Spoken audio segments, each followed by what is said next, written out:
Hi, I'm Ryan Davis. And I'm Kiernan Schmidt. And this is Out of Office, a travel podcast. This seat taken. Hey, Kiernan. Hello, Ryan. How are you? I'm good. How are you? You know, I feel like in the preparation for the show, we're a few minutes late. One, because I was updating my Mac to make sure that the software was going to work. Folks don't know that updating your Mac is the most important part of podcasting. It's completely true. But the other piece is that you have this habit. I'm not sure we've addressed it on the air before, but I think today's the day. You have a habit where you send me a little text that just says, send me the link. Like you can't go to the recording platform we use, which we're not great fans of, because it breaks every 2 seconds. You say like I'm one of your little peons. You send me the link, and I said back to you. I finally stood up for myself, and I said, "You send me the link." I just feel like we have more luck when you send me the link. The recent history of this podcast recording says that is actually not the case. So from now on, you're sending the link. If anyone has a podcast platform, I know you, and I know it's a little power game that you're playing. I know what you're thinking. I'm going to tell this double Harvard graduate to go send me the link because I'm the boss around here. I know what you're thinking and what you're trying to say to me. Well, I am the boss of this episode. In this episode, you are. Now, Ryan, where will you? I got to say, this is a place I truly know nothing about. Yeah, well, I didn't know anything about really until I went there. So, I learned a lot. So tell us where we're going. Where are we going? We're going to Guayaquil, Ecuador. Okay. Yeah. Boy, I mean, I want to jump in with a bunch of questions, but I feel like I don't even know where to start. Well, we'll have a lot of time to talk about that. Before we get to that, Ryan, it's lovely to have you back here in the Northeast. I'm in the great state of New York. I'm in Brooklyn recording this podcast. I'm going to see you in the state of New York as opposed to the city of New York. Well, you know. I'm going to see you in New York in a week. Indeed, in about a week. Yeah. Are we going to record a pod? No, we're probably just going to hang out. Yeah, let's not record a pod. It's like a Friday night. We're actually better when we don't record in person. It's true. It's complete. Yeah, well, that's because we don't have to sit 2 inches from each other and breathe into the same microphone. And, Even though last time we recorded together, that's the episode where we put Richmond north of Richmond into the episode over and over again. And actually, I think maybe it's time to revisit that song. Maybe we just play a quick clip of our favorite theme song of the episode. I've been selling my soul, working all day. All right, now I'm feeling in the mood. Our conservative listeners, they can't say we don't do anything for them. Just the other day, a car drove by me blasting that song. In Boston? Full blare. Yes, in Boston. That's funny. I mean, we don't like the Richmond north of Richmond either. I noticed that Boston was not on his Oliver's tour dates. Is that right? He's skipping us? He's skipping Boston. Oh my God! Yeah. It's like he doesn't even listen. Yeah. Well, now, Ryan, I do. It's a Christmas season starting to get in the Christmas season. Are you feeling excited? I am. I had a wonderful Thanksgiving at Morton's Steakhouse, so I've never been in the Christmas spirit more. Wait, where were you? In Mexico City. You were in Mexico City. Yeah. So, there's a Morton Steakhouse in Mexico City. Well, Morton's lied on their website. They had I Googled Mexico City, Thanksgiving, and then Morton's has this whole landing page dedicated to their global Thanksgiving feast. And they have a whole list of cities, Tokyo, London, Mexico City. So I make a reservation. I show up and they're like, oh, we don't do the Thanksgiving here. What the heck? I know. So I had to have a ribeye, which is not. Did you give thanks for it or you refused? I did give thanks for it. That's nice. Yeah. You know what I gave thanks for, Ren?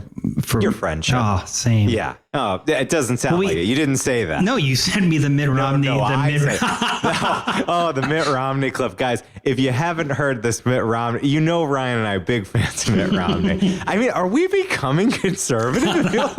We've already played Richmond North of Richmond. Now we're praising our favorite Republican, Mitt Romney. He had a wonderful message for Thanksgiving. It was all about appreciating your friend. Yeah. And so rather than tell Ryan how much I appreciate him, I just sent him the clip and let Mitt do the talking. And Mitt is such a good talker. Maybe we should play a brief clip from that. Why not? Here let's goes. Pause. Because we're both thankful for Mitt Romney. But I'd like to underscore the need to express appreciation to friends as well.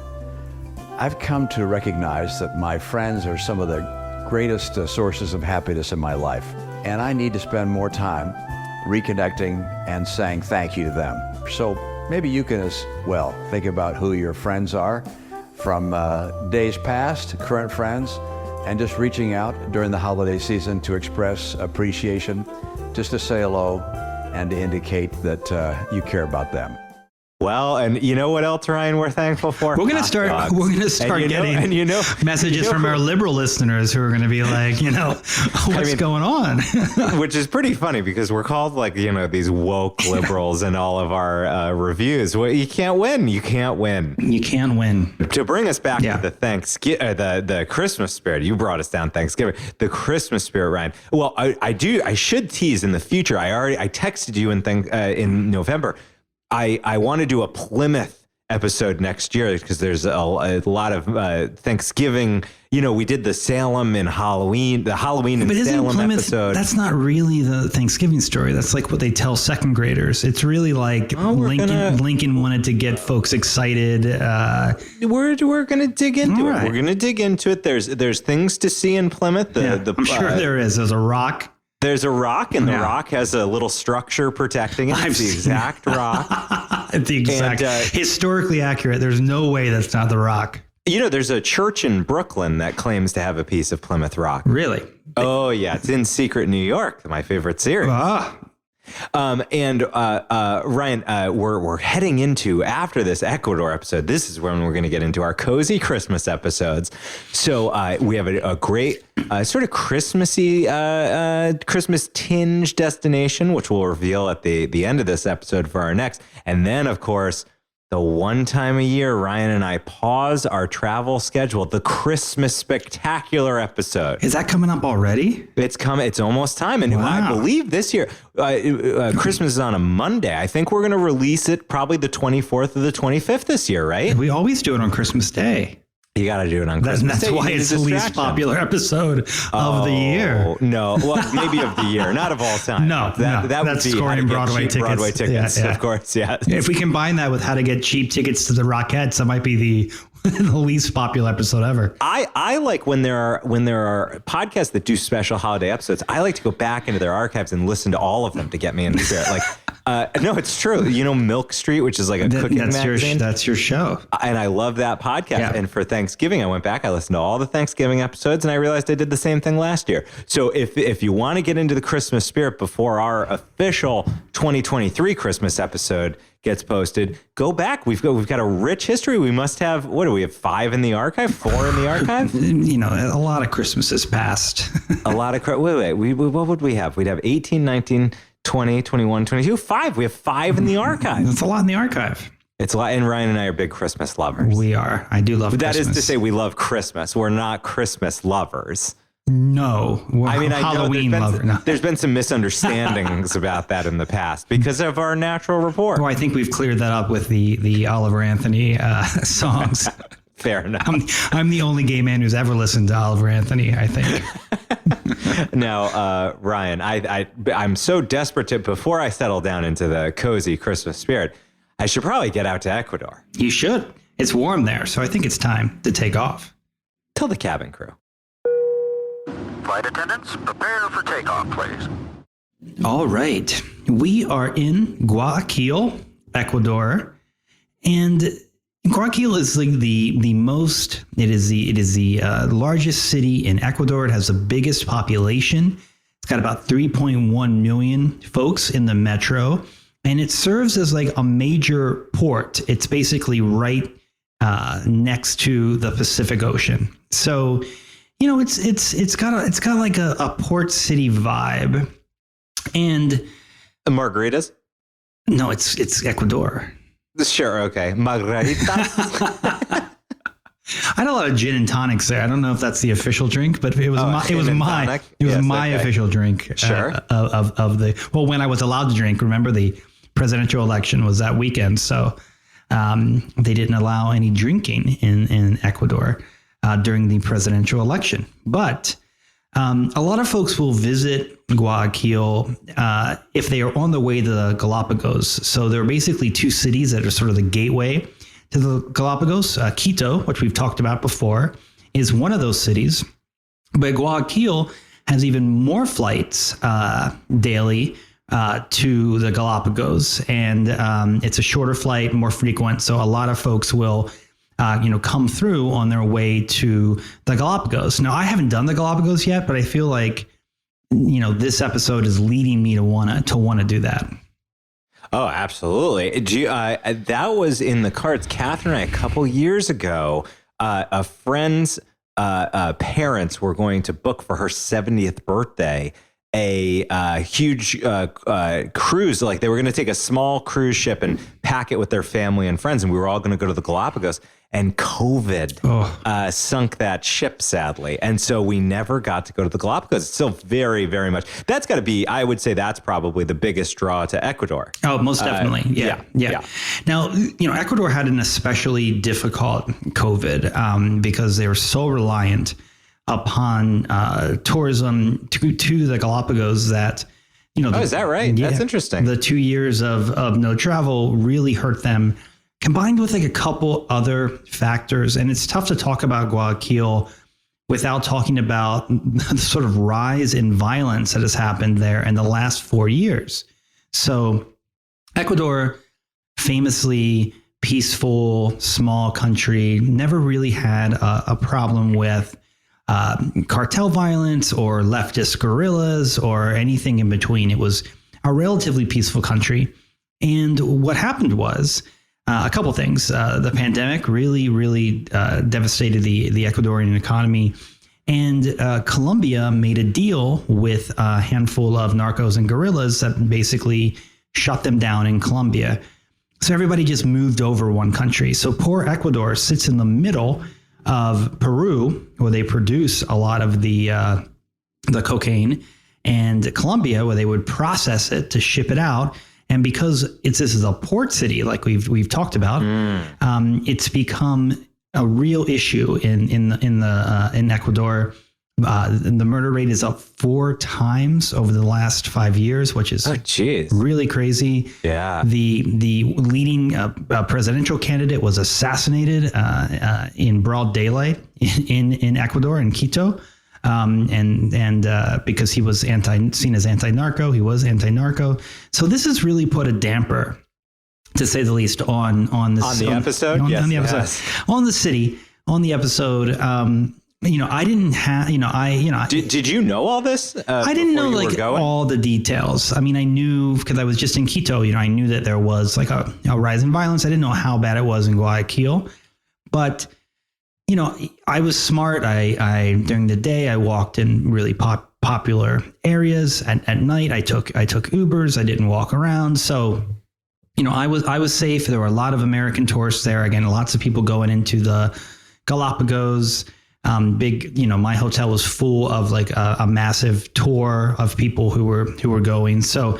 Can I ask? So I understand the Galapagos. It seems to be like this is a city that you visit on your way there. Yeah, it's a gateway, absolutely. So what is it that drew you personally to make the trip?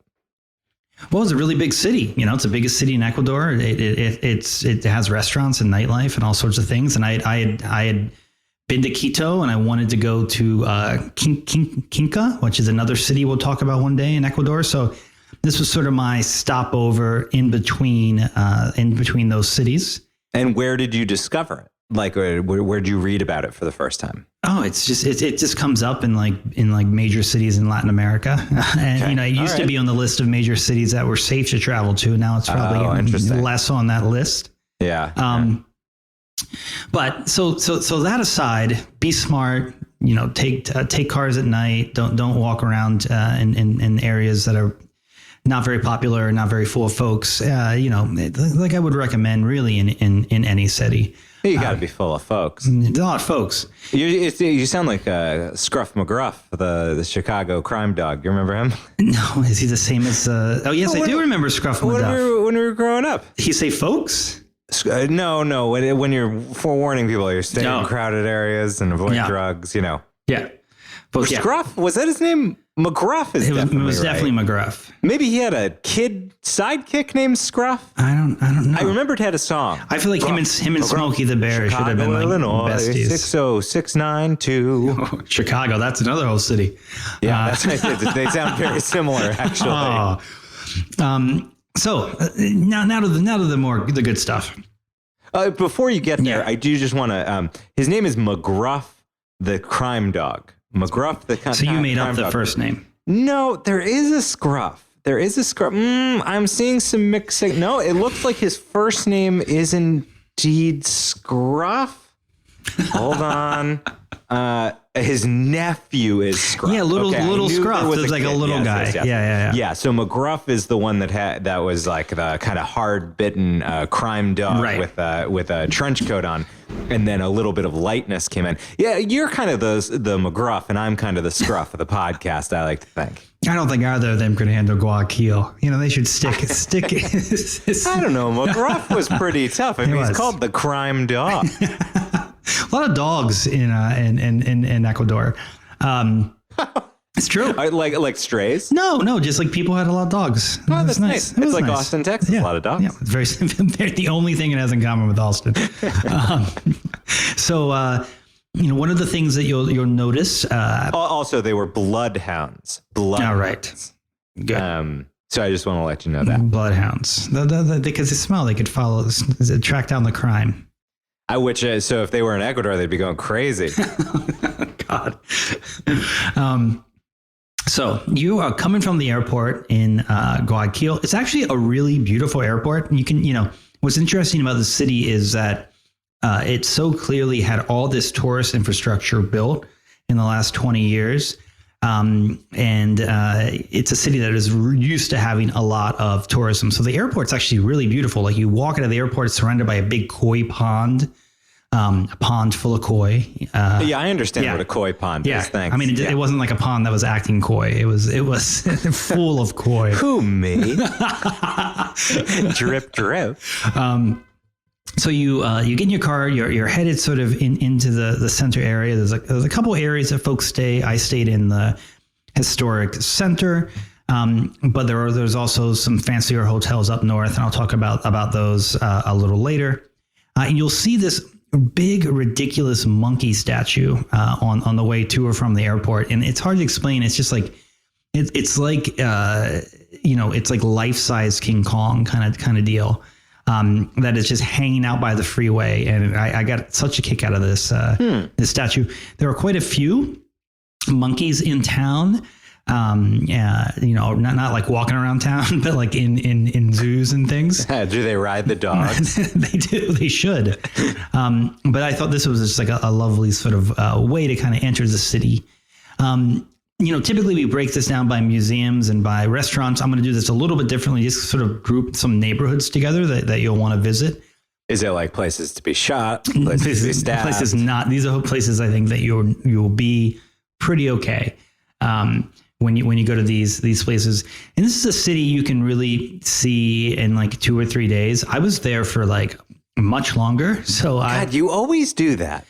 Well, I don't know. You don't know what you don't know. And I was working during the week. So, I didn't have that FOMO. Am I missing getting shot? Always working. That's working in museums, working in restaurants. Yeah. So there's a really cool neighborhood with a lot of galleries and little restaurants that's on a hill. And it's called Las Piñas. And the hill is called Santa Ana Hill. And this is probably like the thing to see if you're in town. It's a situation where you get to walk up hundreds of steps up this hill where there's houses and galleries and little streets. It's super cute. And you get to the very top and there is a lighthouse and a chapel and just a tremendous view of the city and the water that borders the city. One of the streets that you can check out is Numa Papilio. And that is the street that's got a bunch of galleries on it. And you're going to walk up this stairway that has like 446 steps. It's like it's pretty, it's hot too. So it's quite a walk. But this was my favorite day in the city. was going up here. It takes a couple hours to get, wind up through the roads. It's very full of folk people and little restaurants. Full of folk people. Full of folk people. And there's a cool little lighthouse on top. So this is sort of like the neighborhood that's the most colorful and has a couple of more historic roads, because the city of Guayaquil, it doesn't feel as old as a lot of cities in Latin America. Like Quito has a famous historic center from the colonial days. This city, unfortunately, was burned down by pirates like multiple times in its history. And so it just isn't that old. There are some historic buildings that have been preserved, but for the most part, the city itself feels like very much like it sprang to life in like the 60s, for better or for worse. And they have some sort of eclectic architecture. And there's definitely some older buildings downtown, but nothing that is from the 1600s, even though the city itself is really old. It was just attacked by pirates repeatedly in its history, to the point where once it was burned down entirely. Another time, like the people fought the pirates back, like dramatic stuff. And so it doesn't have that sort of like super rich historical feel that like a lot of cities do in Latin America. One of the big public works projects that they did about 20 something years ago now, it's called the Malecon 2000. And it's about 1.5 miles. Sounds like a fancy robot. It's a fancy boardwalk. It's a nice boardwalk. And you can you start at the south end and walk your way all the way north. And there's a couple sites that you're going to want to see on the northern side of the Malecon. I thought it was the funniest thing. I had never seen a waterfront McDonald's before. But there is one on the boardwalk. And there are a couple of really cool sites. There are some beautiful gardens that you'll see. There's games and there's stuff, for kids like you would find sort of on any boardwalk. And then this is a famous place where our friend Simon Bolivar visited. It was my next question to ask you whether there were any sites. Yeah. Boulevard sites. So getting ready for that Boulevard episode. I know. Really? It's time. So Bolivar didn't fight in Guayaquil. Guayaquil was liberated by a guy named Jose de San Martin. So he liberated Guayaquil. Another general named Sucre liberated Quito, and he fought with Bolivar. It's a lot of drama, it's like a soap opera down there during the independence movement. Now, Jose. I mean, that's like the revolution here. Yeah. There's like 6 people, and they slept at every house. Yeah. So Jose de San Martin, he's Argentinian. He helped liberate Argentina, another place that Bolivar didn't bother with, because Argentina is really far away. I think people don't understand just how far away Argentina is from everything. I'm going to Argentina in a couple of weeks, and it's like flying to Europe. It's like there are very few flights, and they're expensive, and it's just much harder to get to than a lot of the other cities. So he didn't bother with Argentina because Argentina was already brought their independence by this guy Jose de San Martin. So famously, San Martin is in Ecuador. He's super excited because he hears that Bolivar is gonna come visit. Bolivar tricks him and gets to Guayaquil first, even though he didn't liberate it. He had already been liberated. He just shows up before San Martin, and so instead of San Martin welcoming Bolivar to the city that he liberated, Bolivar welcomes San Martin to the city that San Martin liberated, in sort of a twist of fate. And Bolivar and his, he's sort of a mischievous guy. He basically tells San Martin, like, thank you so much for helping liberate Ecuador, but I'm going to take this for Colombia now. Thanks, but no thanks. And San Martin is sort of retired from his service fighting for independence. So this has been sort of Guayaquil's claim to fame during the only time these men met. and they built this incredible monument on the Malecon of them meeting, and they look like they're meeting each other and they're super happy to see each other. But history tells us that they were both vying for sort of the crown of Guayaquil, this major port city at the time, and that Simón Bolívar got there first and basically said, I think this will be a great part of Gran Colombia, and that is what happened. So that's been it's a very cool statue, and it's right there on the Malecon 2000. You can't miss it. But Kiernan, and this was something I was especially excited about. There are two museums on the Malecon. The first one is Museo El Miniaturar. Oh, no. Oh, God. Yeah, and it's exactly what it sounds like. It is. It is a major attraction. People are heading out to Galapagos, but they make a side trip to go to the miniature museum. This is one of the big attractions on the Malecon. It's a big attraction. That's ironic. It's not. It's a small attraction, but it's essentially a bunch of dioramas of various moments in the history of Guayaquil. And you know how sometimes museums are not super English friendly. They'll be, it'll be, sure. Yeah. They've done a really good job.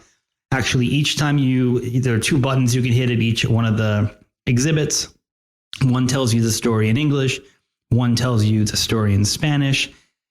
There was a lot of detail. It's actually really fun and clever, and I enjoyed very much the sights of the pirates burning Guayaquil, of Bolivar meeting with San Martin.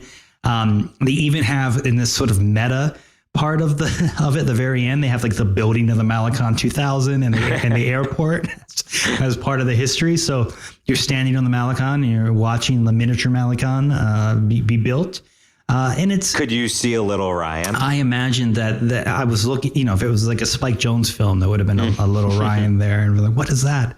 But it's pretty well done, and it takes about an hour to do, and you get to sort of walk through the history of Guayaquil and all the pirates. So basically it covers the indigenous times all the way up until the present. The present being sort of 2000, and so when they did these major renovations, but it was cool. It was I do love miniatures. So I think every city should have basically a museum that tells the story of their city entirely through miniatures. Okay. Do you agree? I do agree. I like a miniature. I think you're a bigger fan of them, but I think these dioramas can give a good feel for things. They're of more visual interest than a simple illustration. So yeah, sure. Yeah, and the adults can learn something while the kids watch the pirates burn down the city. You get, it's the best of both worlds. Absolutely, and maybe this year on the Christmas episode we should talk about Christmas miniatures. Those little villages people set up in their homes. I am saving something for you that I haven't. I've only moderately told you about that will blow your mind. Oh, I'm so excited! Is it something your father carved? No, it's much bigger than that. Okay, yeah, bigger than that. All right, great, and you're saving it for the Christmas episode. Yes, fantastic.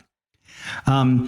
And then the other museum that is on the Malecon 2000 is a more serious museum. It's a mix of contemporary Ecuadorian art and anthropology. So it's not a huge museum.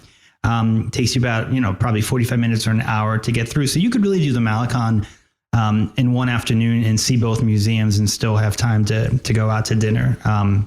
And that had a lot of the things you would come to expect in sort of a Latin American museum. Some of the gold figurines, some prehistoric indigenous sculptures and pieces. And it was in a lovely building, and they have a rotating contemporary art exhibit, so where there's always sort of something new to see. Did you find that disorienting when you're trying to pay attention to it? I could handle it. What was distracting was they were doing the naval graduation ceremony in the center, and I found that to be slightly distracting. Because a lot of uniforms, or A what? lot of handsome young men in uniforms going to go serve their country. Ah, of course. Yeah. So it was it was a nice thing to see. They need a navy apparently. So yes. So that's the Malecon 2000, and we've talked about Santa Ana Hill. So moving to another part of the city. Now this is very close to the Malecon 2000, so you could walk from this area to the Malecon very easily. It's called the Plaza de la Administración, or Centro. This is where some of the government buildings are. But there's a museum that I thought was super cool, the Museo Nahim Assayas. And this is another sort of modern contemporary art museum, although they had a whole exhibit dedicated to Mary Magdalene, just various paintings of Mary Magdalene, which was interesting. There were a few that were like kind of out there, and then you had your more traditional stuff. They also had... Oh, hey, out there in what way? I mean, just like, it's kind of sexy Mary Magdalene's. Ooh, sexy Mary Magdalene. Contemporary. That's a good Halloween costume. Yeah, Sexy Mary she must have been attractive, she was a popular lady. And then they had a poorly timed exhibit of Palestinian and Israeli art that wasn't, to me, it didn't hit the political notes that they probably meant when they put it up a year ago. Yeah. But it's a very cool museum, and it is sort of right there in the center. And that's interesting. They've kept. How long ago did you visit? This was just a few weeks ago. So they kept it up even after the attack. Yeah, it was just after that happened, a couple of weeks. So I don't know how quickly they get their update the museum, but it definitely right. Yeah. And the museum sits on sort of a boulevard that has a bunch of different statues, and one of the ones that I thought was especially cool was one of General Sucre. And I've talked about him before, but essentially he was Bolivar's number 2, and he liberated Quito. So he has a statue there in Guayaquil. His best known work was as the first president of Bolivia, which I haven't been to yet, but I look forward to doing that one day.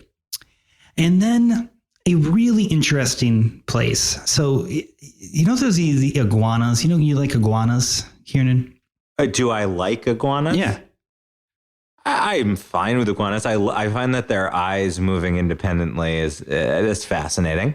Yes. Well, that's one thing about them. That's the thing I know. So there is a park in the center of Guayaquil called Parque Seminario. And it sits in front of this beautiful old cathedral. It's probably one of the older surviving buildings in Guayaquil. I definitely recommend folks check that out. But what makes this park in front of the cathedral so unique is that there are like 100 or so just feral iguanas that live there.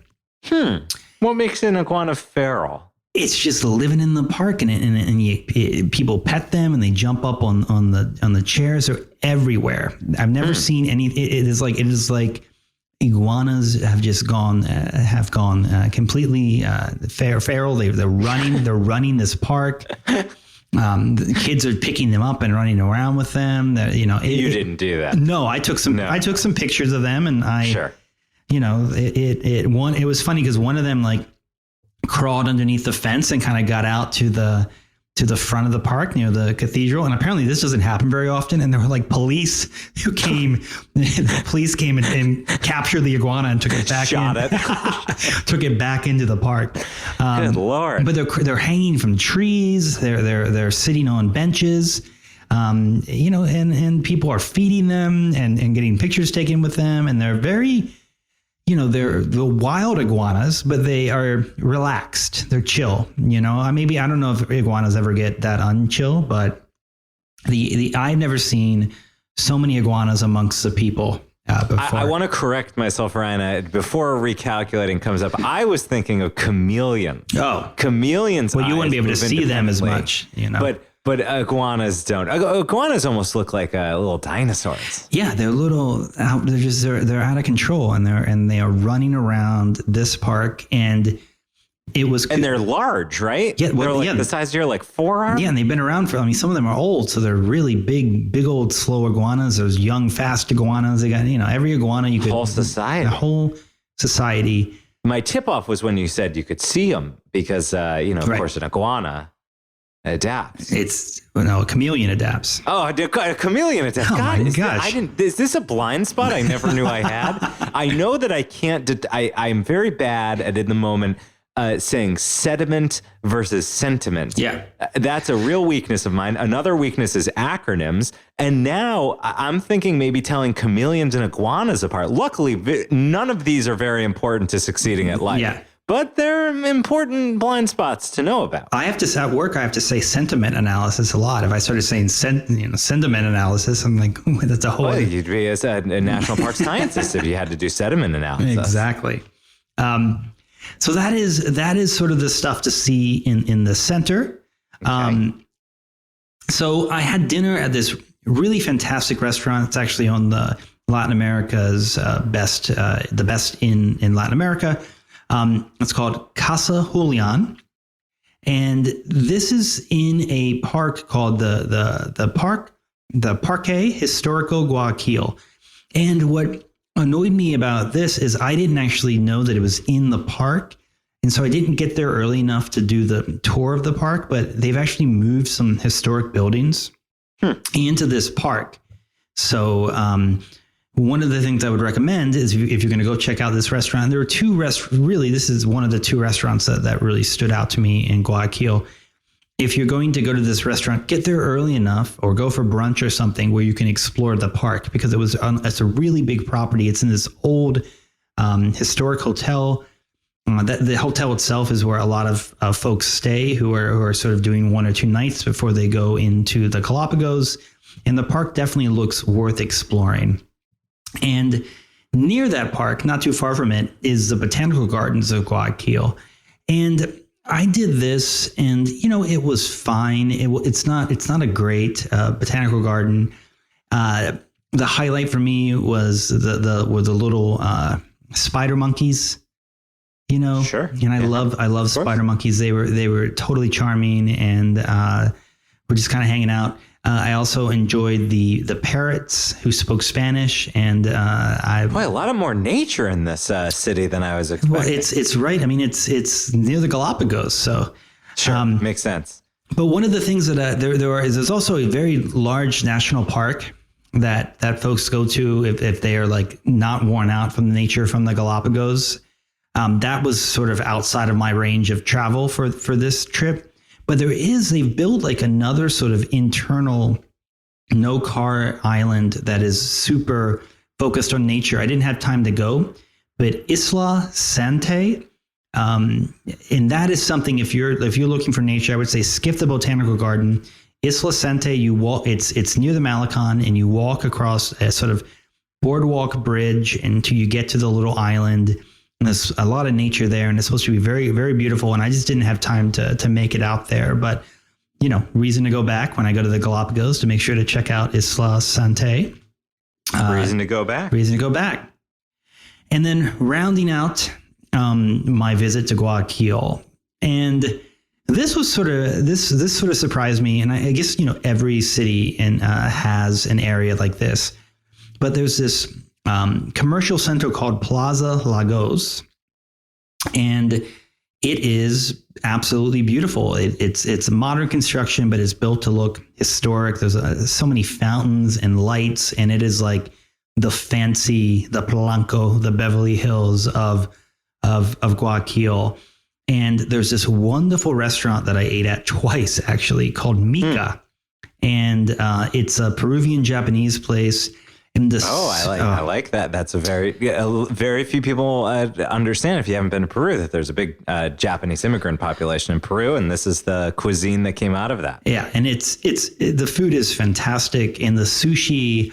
I mean, because of the basically Guayaquil's got fishing's one of their major economic activities. the sushi was so fresh and so affordable that I went back and again, I just got a massive plate of sushi. I love this place. It also makes Latin America's 100 best list. Mika, Mikka, in the Plaza Lagos, and again the plaza itself. You could spend a couple hours there if you wanted to go shopping, if you wanted to eat some fancy ice cream, all that stuff. It's sort of the fancy commercial district right outside of the main city. I mean, it sounds like a pretty nice trip. That's Guayaquil. Yeah, you definitely have sold me on it. It sounds like it sounds like a good mix of culture, of nature, and food. What more can you want? Am I right? No churches. You didn't hit up any churches? No, the Metropolitan Cathedral right in front of the iguana land. Oh, all right. Okay. Yeah. Right. Yeah. But like I said, it's not a super old town, so there just isn't that kind of like. It's not like Quito where there's a church on every corner. Ah, the dream city. Well, Kiernan, I think it's time for the last stop. The last stop. Ladies and gentlemen, this is the last stop on this train. Everyone, please leave the train. Well, Ryan, here we are at the last stop. This is my favorite segment and your favorite segment. It's popularly known as the people segment. And that's because it's a moment where we come together and everyone's an equal here in the last stop. And we join together as a community to share. Of course, you and I are always sharing throughout the full episode, but this is where it gets a little bit personal, sometimes a little bit spicy. That's because we're bringing something to give, but also to receive. And the something can be anything. It can be a thought. It can be a plan. It can be a memory. It can be a souvenir, a tale of something past, a tale of the future. But must check a box, which is based on the criterion, which is this. It must inspire the spirit of wanderlust within us, even during the workaday week. But I supposed to start drinking on this episode? You didn't tell me. It's a little quiet game of mine to always try to make this description go longer and longer. Yeah. I'm a big fan of it checks a box for a criterion. I'm going to try to really extend that going forward. I know the super fan. That's like a ChatGPT sort of sentence. It's got to check a box that meets a criterion, which has the data filled, which is inspiring the spirit of wanderlust even during the workaday week. So Ryan, I have to ask you, as I ask you every episode, do you have a last stop this week? I do, Kiernan. So like I mentioned, we've done an episode in Quito, and there's going to be a link in the show notes. And the one restaurant that I missed when I was in Quito last time, and I got to go on my way back from Guayaquil this time, is called Z Food. And I was a little skeptical of a seafood restaurant in Quito because Quito is not by a sea. It is sure. It's in the mountains, really. But I walked into this place and they have fresh fish and shellfish that come in daily. And you go up to the counter and basically say, you point at the snow crab legs and you point at a couple of the things that you want. And they just make you a meal, no menu, just fresh fish and salad. And it was so good. I was completely obsessed with this place.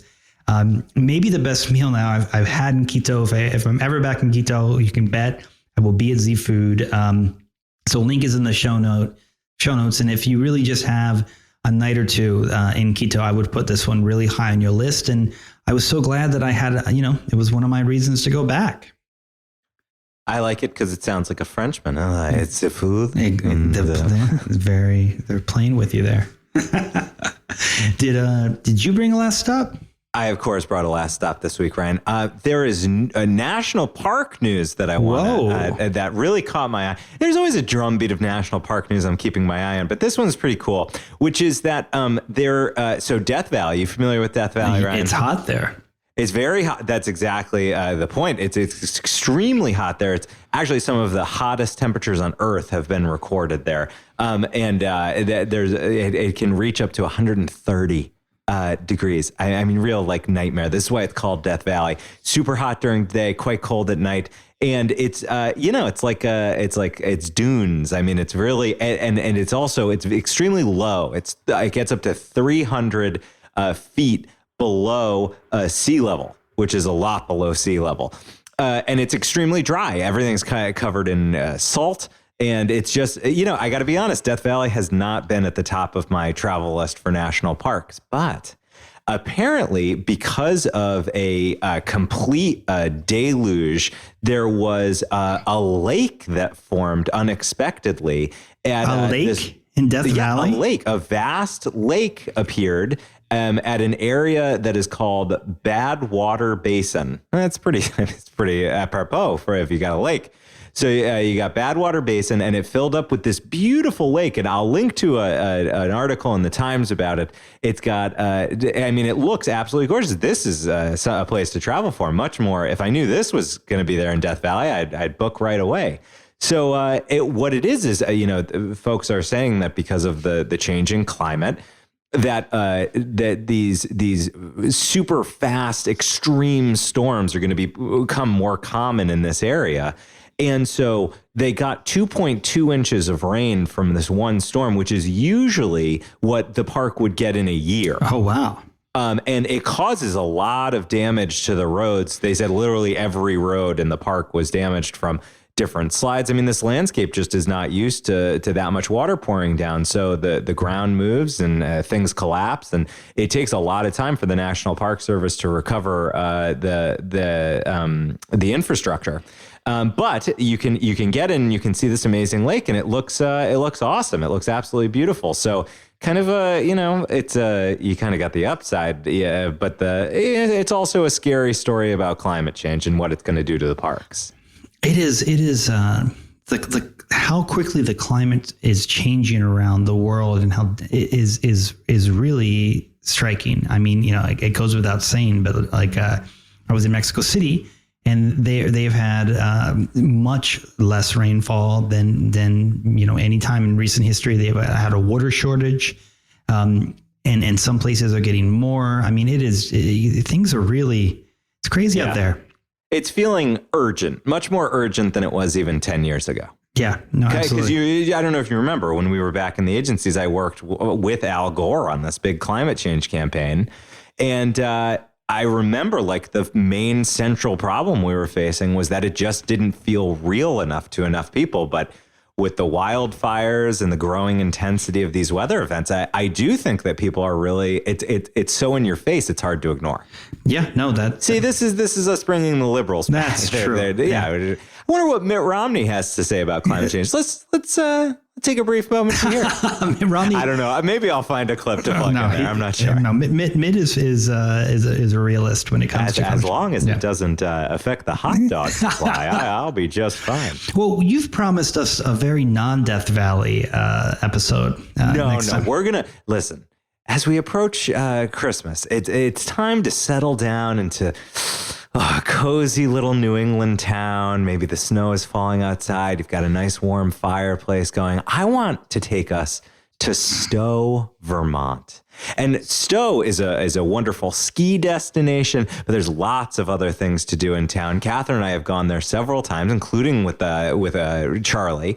And, it's also got a fantastic, one of the best breweries around, The Alchemist, which is the Heady Topper beer, if you're familiar with it. That's like their landmark beer that everybody searches out. So there's lots to recommend it. And Ryan, I don't want to scare our regular listeners away, but this is where the Von Trapp family lodge is. This is where the actual Von Trapp family from the Sound of Music, this is where they settled, and they built a lodge that you can stay at and a brewery, and it's not kitschy at all. It's an amazing experience. So I don't want to ruin any more of it, but next weekend we're getting ready for the holidays and head to Stowe, Vermont. Well, so long, farewell. Auf Wiedersehen, say goodbye.